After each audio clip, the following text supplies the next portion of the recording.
Symbols appeared, some drawn in mud, others scratched into leaves.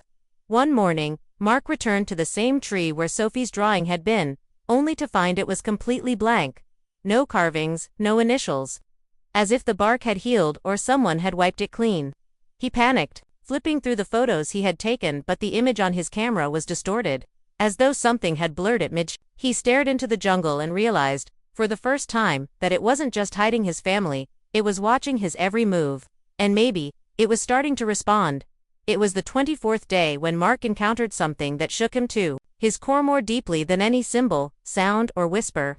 He had returned to a place he'd passed many times before, a wide clearing surrounded by low shrubs and a single large ceiba tree. This spot had been meticulously searched earlier, and Mark had even marked it with a pile of small river stones arranged in a triangle. But this time, something was different. Resting at the base of the tree, as if someone had just gently placed it there, was a gray hiking backpack Millie's. It was upright, zippered, and looked remarkably clean, with not a single scratch or water stain. Mark's heart raced. His first instinct was to believe she had returned, maybe she'd escaped, maybe she was close by. But as he approached the bag, dread set in. The jungle was silent. Too silent. No birds. No insects. Just the crunch of his boots. He knelt down, slowly, unzipped the backpack, and immediately recognized the contents. Emily's compact mirror.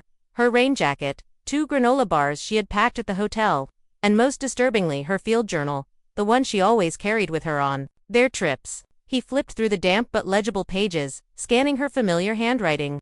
The last entry, dated June 13th, was hastily scrawled and smeared in places. It read, "Something is watching us.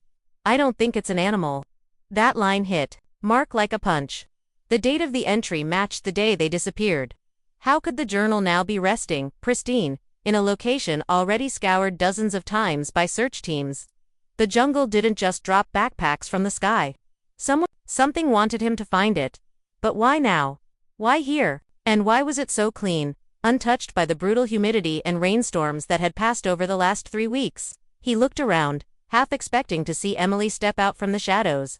But there was only the wind, and the heavy, oppressive, green all around him. Mark quickly took photos of the bag and its contents, then returned to camp to show the remaining guide and tracker. Both were visibly shaken.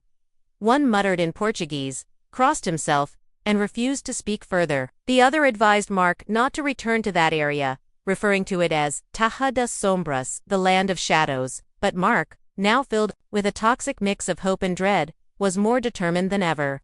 He returned alone the next day, only to find that